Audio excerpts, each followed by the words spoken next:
could ask you to dance, and you could say, well, I don't feel like dancing. And then I could say, well, maybe some other time. Or I could just not ask.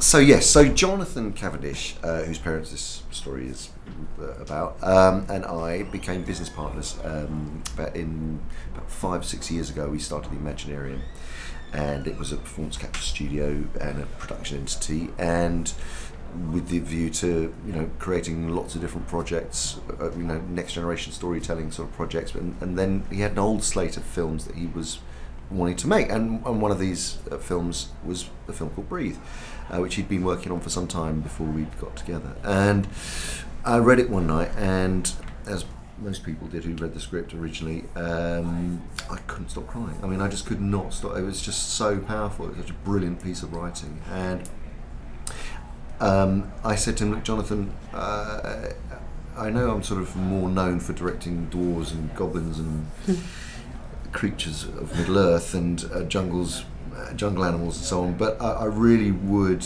love to direct this. What do you think? And he said, absolutely, without a blink. He just said, yeah.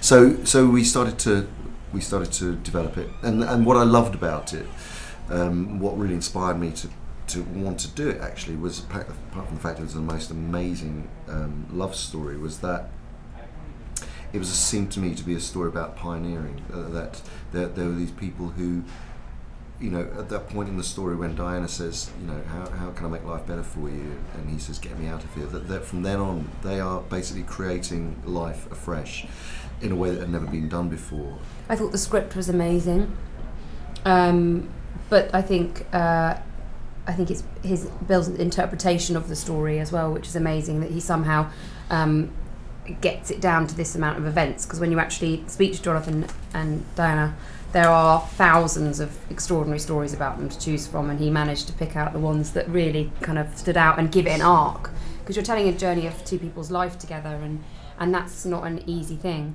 But I was overwhelmed with first of all, that you even wanted me to do it, and then that Andrew was doing it. It just didn't really feel like anything I would ever be given the opportunity to do. So I just thought it was beautiful story, and making it was above and beyond anything I could have ever hoped for, really. Yeah, there's a magic to it. There was a magic to their lives. There's a magic to Jonathan.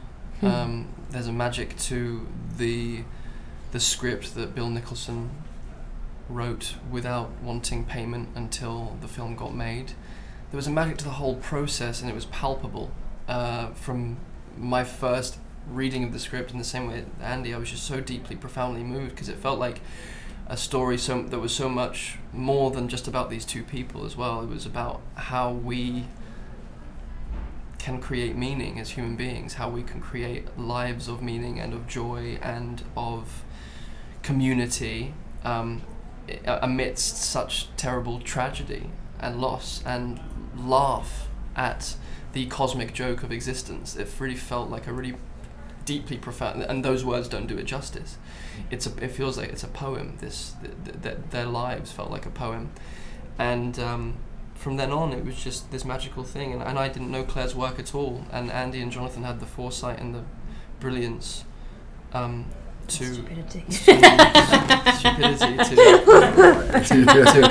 cast her as Diana, and they foresaw, and it was the most brilliant choice. We really were blessed actually, because we had a fantastic crew, the most amazing people in all departments who were all there because they wanted to tell the story. So that was brilliant.